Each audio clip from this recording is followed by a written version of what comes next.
ಮಂಡ್ಯ ಜಿಲ್ಲಾ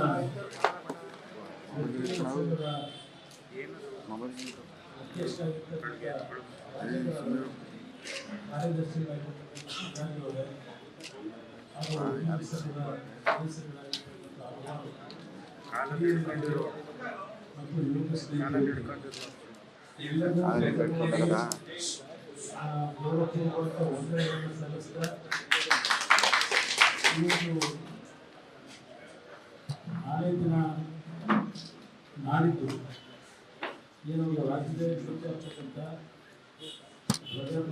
ವ್ಯವಸ್ಥೆಯ ಹಬ್ಬ ಅಂತಕ್ಕಂಥ ಹೇಳ್ತಾರೆ. ಆದರೆ ಇದು ಹಬ್ಬ ಅನ್ನೋದಕ್ಕಿಂತ ಬೇರೆ ರೀತಿ ಚೇಂಜ್ ಆಗಿದೆ. ಚುನಾವಣೆಯಲ್ಲಿ ಹೆಸರಿಗೆ ಮಾತ್ರ ಹಬ್ಬ ಅಂತ ಹೇಳ್ತೀವಿ.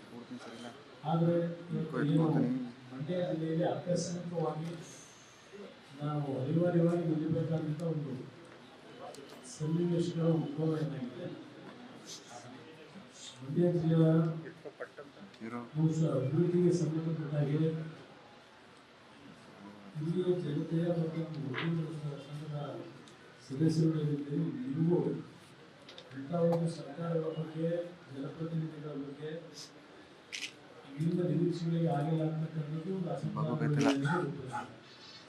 ಬೇರೆ ಜಿಲ್ಲೆಗಳಿಗೆ ಹೋಲಿಕೆ ಈ ಜಿಲ್ಲೆಯ ಅಭಿವೃದ್ಧಿ ಬಹಳ ದೊಡ್ಡ ಮಟ್ಟದಲ್ಲಿ ಇನ್ನೂ ಆಗಬೇಕಾದ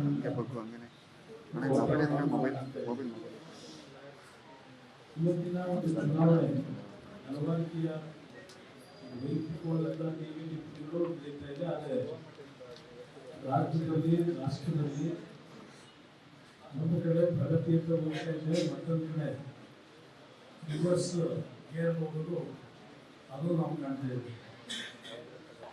ಇವತ್ತಿನ ಚುನಾವಣೆ ಮಂಡ್ಯಗೆ ಪ್ರತಿಷ್ಠೆಯಾಗಿ ಅಭಿವೃದ್ಧಿ ತೆಗೆದುಕೊಂಡಿದ್ದಾರೆ. ಬಹುಶಃ ಎಲ್ಲರೂ ಮೊದಲಿಂದಲೂ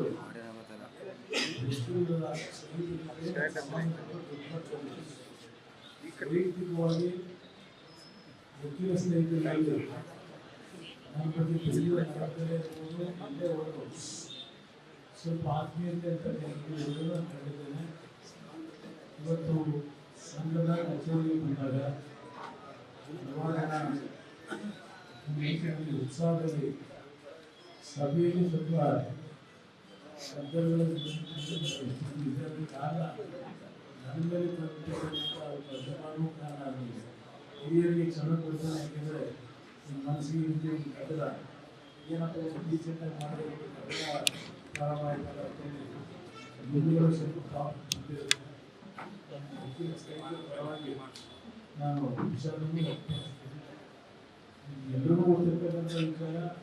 2006 ಆಕಸ್ಮಿಕವಾಗಿ ಮುಖ್ಯಮಂತ್ರಿ ಆದಾಗ ಗ್ರಾಮೀಣ ಪ್ರದೇಶದಲ್ಲಿ ಬರ್ತಕ್ಕಂಥ ನಮ್ಮ ಕೃಷಿ ವೃತ್ತಿ ಮಾಡ್ತಕ್ಕಂಥ ಯುವಕರಿಗೆ ಈಗಿನ ಒಂದು ತ್ರಿಕೋಟಿ ಇದೆ ವೃತ್ತಿಯಲ್ಲಿ. ನಾವು ಆ ಸಂದರ್ಭದಲ್ಲಿ ಒಂದು ಗೌರವ ವೇತನವನ್ನು ಅವರ ಸುತ್ತ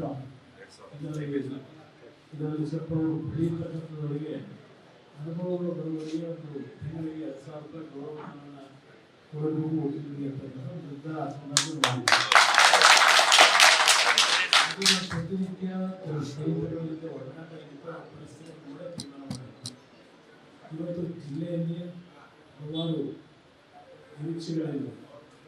ಬಹುಶಃ ಇವತ್ತು ಬಿಜೆಪಿ ಮತ್ತು ಜೆಡಿಎಸ್ನ ಮೈತ್ರಿ ಮುಂದಿನ ದಿನಗಳಲ್ಲಿ ಈ ಜಿಲ್ಲೆಯ ಅಭಿವೃದ್ಧಿಗೆ ಸ್ವಲ್ಪ ದೊಡ್ಡ ಮಟ್ಟದಲ್ಲಿ ನಾವು ನಿರೀಕ್ಷೆ ಇಡಬಹುದು ಅಂತ ಹೇಳಿದ್ವಿ. ಕಾರಣ ಈ ದೇಶದ ಪ್ರಧಾನಮಂತ್ರಿಗಳು ದೇವೇಗೌಡರ ಬಗ್ಗೆ ಇರ್ತಕ್ಕಂಥ ಒಂದು ಗೌರವ, ಅದ್ರ ಜೊತೆಗೆ ನನ್ನ ಬಗ್ಗೆ ಇರ್ತಕ್ಕಂಥ ಒಂದು ಅವರಲ್ಲಿ ನಂಬಿಕೆ ವಿಶ್ವಾಸ ಇದೆ. ಅವರು ಸಹ ನಮಗೆ ಎಲ್ಲ ರೀತಿ ಸಹಕಾರವನ್ನು ಕೊಡ್ತಾರೆ ಅಂತಕ್ಕಂಥ ನಂಬಿಕೆ ಇದೆ. ಈ ಜಿಲ್ಲೆಯ ಸಮಗ್ರ ಅಭಿವೃದ್ಧಿಗೆ ಹಲವಾರು ಯೋಜನೆಗಳು ತರಲಿಕ್ಕೆ ಅವಕಾಶಗಳಿದೆ. ಈಗ ಕೇಂದ್ರ ಸರ್ಕಾರದ ಕಾರ್ಯಕ್ರಮಗಳಿವೆ. ಅದನ್ನು ಪ್ರಾಮಾಣಿಕವಾಗಿ ಸಂಪೂರ್ಣ ಅಭಿವೃದ್ಧಿಗೆ ಕೆಲವು ಕೇಂದ್ರ ಸರ್ಕಾರದ ಯೋಜನೆಗಳಿವೆ. ಅದನ್ನು ಸಮಯವನ್ನು ವ್ಯರ್ಥ ಮಾಡಿದೆ. ನಮಗೆ ಇರ್ತಕ್ಕಂಥ ಒಂದು ಗುಂಡೂರಿನಲ್ಲಿ ಈ ಜಿಲ್ಲೆಯ ಸಮಗ್ರ ಅಭಿವೃದ್ಧಿಗೆ ನಮ್ಮ ಒಂದು ಜವಾಬ್ದಾರಿ ನಿರ್ವಹಣೆ ಮಾಡತಕ್ಕಂಥಷ್ಟೇ ಅಲ್ಲ, ನಮಗೆ ವಿಶೇಷವಾಗಿ ನಮ್ಮ ಭಾಗದಲ್ಲಿ ನೀರಿನ ವಿಷಯದಲ್ಲಿ ಒಂದು ವ್ಯಾಖ್ಯೆಗಳಿವೆ. ನಾಳೆಯ ಬಗ್ಗೆ 13 ಬಾರಿ ಪ್ರಧಾನಮಂತ್ರಿ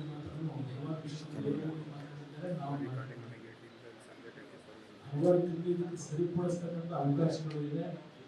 ತಮಿಳುನಾಡಿನ ಒಂದು ರಾಜಕಾರಣದಿಂದ ಇದು ಇಲ್ಲಿಯವರೆಗೆ ಸ್ಪಷ್ಟತೆಯನ್ನು ನಾವು ನಮ್ಮ ಜನಕ್ಕೆ ಅನಾನುಕೂಲಗಳಾಗಿದೆ.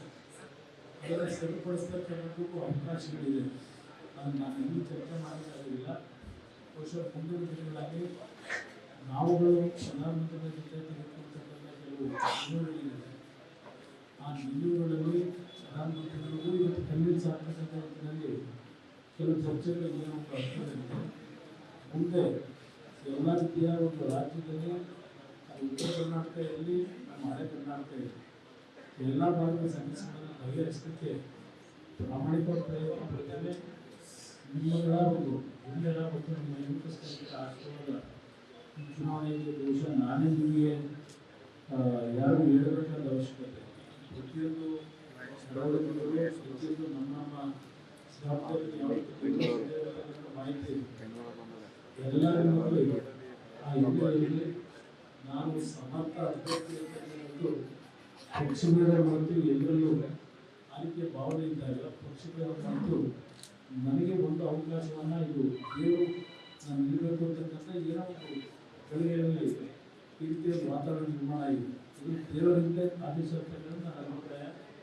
ಈ ಒಂದು ಚುನಾವಣೆಯಲ್ಲಿ ತಮ್ಮ ಒಂದು ಆಶೀರ್ವಾದ ನನಗೆ ನೀಡತಕ್ಕಂಥ ಮನವಿ ಮಾಡಲಿಕ್ಕೆ ಮುಂದೆ ನಿಮ್ಮ ನಿರೀಕ್ಷೆಗಳಿಗೆ ಒಂದು ಅವಕಾಶವನ್ನು ಕೊಡಿ.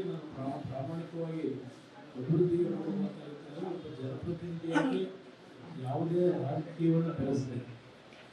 ಜನಸಾಮಾನ್ಯರು ಯಾವುದೇ ಪ್ರಶ್ನೆಗಳಿರಲಿ ಎಲ್ಲರನ್ನೂ ಸಮಾನ ಮನಸ್ಕತೆಯಿಂದ ಅವ್ರ ಕಷ್ಟಗಳನ್ನು ಬಗೆಹರಿಸ್ತಕ್ಕಂಥದಕ್ಕೆ, ಗ್ರಾಮಗಳ ಅಭಿವೃದ್ಧಿಗೆ, ನಗರದ ಅಭಿವೃದ್ಧಿಗೆ, ನನ್ನ ಕೈಲಾದೊಂದಿಗೆ ಕೆಲವು ಕಾರ್ಯಕ್ರಮವನ್ನು ರೂಪಿಸಿ ಈಗಾಗಲೇ ನನ್ನದೇ ಆದಂಥ ಒಂದು ಕಲ್ಪನೆಗಳನ್ನು ಇಟ್ಕೊಂಡಿದ್ದೇನೆ. ನನ್ನ ಕಾರ್ಯಕ್ಕೆ ಪ್ರಾಮಾಣಿಕವಾಗಿ ತರಲಿಕ್ಕೆ ಪ್ರಯತ್ನ ಮಾಡ್ತೇನೆ. ನಿಮ್ಮೆಲ್ಲರ ಆಶೀರ್ವಾದ ಮಾತನ್ನು ಮನವಿ ಮಾಡಿ ನಿಮ್ಮೆಲ್ಲರಿಗೂ ನನ್ನ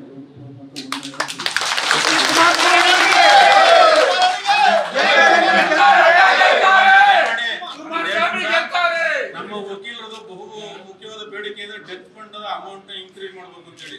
ಕೂಲಿ ಕಾರ್ಮಿಕರಿಗೆ 10 ಲಕ್ಷ 15 ಲಕ್ಷ 25 ಲಕ್ಷ ದುಡ್ಡು ಕೊಡ್ತಾರೆ ಡೆತ್ ಸತ್ತಾಗ. ನಮ್ಮ ವಕೀಲರು ದುರಂತ. ವಕೀಲರ ಸಂಘದ ಪರಿಷತ್ನ ಜೊತೆಗೂಡಿ ಕೇಂದ್ರ ಸರ್ಕಾರ ಮತ್ತು ರಾಜ್ಯ ಸರ್ಕಾರದಲ್ಲಿ ಮಟ್ಟದಲ್ಲಿ ಹೋರಾಟ ಮಾಡಿ ಕುಮಾರಣ್ಣ ಅವರು 25 ಲಕ್ಷ ವಕೀಲ ಡೆತ್ ಫಂಡ್ಗೆ ಕೊಡಿಸ್ಬೇಕು ಅಂತ ಹೇಳಿ ವಕೀಲರ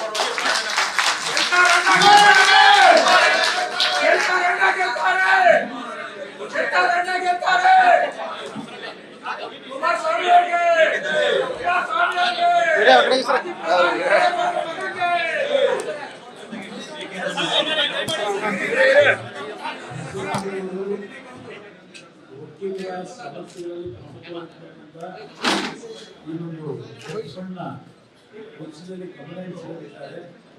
ಅದು ಸೂಕ್ತವಾದ ಬೇಡಿಕೆ. ಈ ಒಂದು ವಕೀಲ ಮಾಡ್ತಕ್ಕಂಥದ್ರಲ್ಲಿ ಈಗಿನ ಒಂದು ಕಾಂಪಿಟೇಷನ್ ಇದೆ. ಎಲ್ಲ ವಕೀಲರುಗಳು ಆರ್ಥಿಕವಾಗಿ ನೀವು ಗುಣಮಟ್ಟದಲ್ಲಿ ಬೆಳಲಿಕ್ಕೆ ಸಾಧ್ಯ ಇಲ್ಲ. ಅದರಲ್ಲಿ ಪ್ರತಿಭೆ ಈ ಒಂದು ಸಂದರ್ಭದಲ್ಲಿ ಪ್ರತಿಭಾಂತ ಇರ್ತಕ್ಕಂಥದ್ದು ಸ್ವಲ್ಪ ದೊಡ್ಡ ಮಟ್ಟದಲ್ಲಿ ಒಂದು ಅನುಭವ ಒಂದು ಭಾಗ.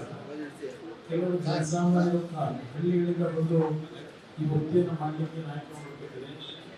ಎಲ್ಲರೂ ನೀವು ಇತ್ತೀಚಿನ ಈ ಒಂದು ವ್ಯವಸ್ಥೆಯೊಳಗೆ ಆರ್ಥಿಕವಾಗಿ ಸದೃಢವಾಗಿದ್ದೀರಿ ಅಂತಕ್ಕಂಥ ಬೇಡಿಕೆ ನ್ಯಾಯಯುತವಾದ ಬೇಡಿಕೆ ಇದೆ. ಅದಕ್ಕೆ ಪರವಾಗಿ ನಿರ್ದೇಶಿದ್ದೇವೆ. ರಾಮನಗರ ವಿಷಯಗಳನ್ನು ಬಹಳ ಈಗ ರಾಜಕೀಯ ಈಗ ಚರ್ಚೆ ಮಾಡಿಕೊಂಡ್ರೆ ಅಧಿಕಾರಿಗಳು ಇತ್ತೀಚೆಗೆ ಸರ್ಕಾರ ಯಾರಿರುತ್ತೆ, ಸರ್ಕಾರ ಇದೇನು ಡೈರೆಕ್ಷನ್ ಹೋಗಿದ್ದಾರೆ, ಕಾನೂನನ್ನು ಮೀರಿ ಅವರು ಸರ್ಕಾರದ ಅಧಿಕಾರಿಗಳು ತೆಗೆದುಕೊಳ್ತಕ್ಕಂಥ ಈ ಒಂದು ಶಾಸಕರು ಇಲ್ಲ ಮಂತ್ರಿಗಳು ಅವರ ಡೈರೆಕ್ಷನ್ ಮೇಲೆ ಕೆಲಸ ಮಾಡ್ತಕ್ಕಂಥ ಒಂದು ವಾತಾವರಣ ಇಡೀ ರಾಜ್ಯದಲ್ಲಿ. ಅದಕ್ಕೆ ಕೆಲವು ಬಾರಿ ವಕೀಲರಿಗೆ ಕಿರಿಕಿರಿ ಆಗ್ತಕ್ಕಂಥ ನಾವು ಗಮನಿಸಿದೆ. ಇದರ ಬಗ್ಗೆ ಸರ್ಕಾರಗಳು ಗಮನಕ್ಕೆ ತಗೋಬೇಕಾಗ್ತದೆ. ಇತ್ತೀಚೆಗೆ ಈ ವಿದೇಶದ ರಾಜಕಾರಣದಲ್ಲಿ ಇವತ್ತು ಈ ರೀತಿಯ ಒಂದು ಅಳವಡಿಕೆಯನ್ನು ಅಧಿಕಾರಿಗಳು ಗೌರವ ಕೊಡ್ತಾರೆ ಜನಸಾಮಾನ್ಯರಿಗೆ ಅಂತಕ್ಕಂಥದ್ದು ಕೆಲವೊಂದು ಕಡೆ ಕೊರತೆ ಇದೆ ಅಧಿಕಾರಿಗಳು. ಅದನ್ನು ನಾವು ಮುಂದಿನ ದಿನಗಳಲ್ಲಿ ಅಂತಂದು ಸರಿಪಡಿಸಬೇಕು. ಸರ್ಕಾರ ನಡೆಸ್ತಕ್ಕಂಥವ್ರಿಗೆ ಈ ರೀತಿ ಒಂದು ವಾತಾವರಣಕ್ಕೆ ಅಧಿಕಾರಿಗಳ ದೂರತಕ್ಕಂಥದ್ದು ಅಧಿಕಾರಿಗಳ ದುರುಪಯೋಗ ಆಗಬಾರದು. ಮುಂದೆ ನೋಡೋಣ ಏನು ಯಾವ ರೀತಿ ಜನ ತೀರ್ಮಾನ ಮಾಡ್ತಾರೆ, ಈ ವ್ಯವಸ್ಥೆಗಳನ್ನ ಯಾವ ರೀತಿ ಅನುಭವಿಸಿ ತರಲು ಸಾಧ್ಯ ನೋಡೋಣ. ವಕೀಲರ ಒಂದು ಹೋರಾಟಕ್ಕೆ ಅಂತಿಮವಾಗಿ ಸರ್ಕಾರ ಕೊಡ್ತು, ಆದರೆ ನೀವೆಲ್ಲ ವಾಪಸ್ ತಗೊಂಡು ನಂತರ ಕೇವಲ 24 ವರ್ಷ ಮತ್ತೆ ಅದೇ ವ್ಯಕ್ತಿನೇ ಒಂದೇ ವಾರ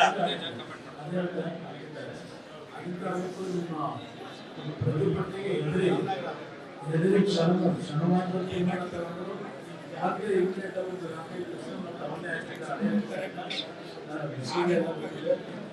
ಎಲ್ಲ ಮುಂದೆ ಸಂಪೂರ್ಣ ಯಾವ ರೀತಿ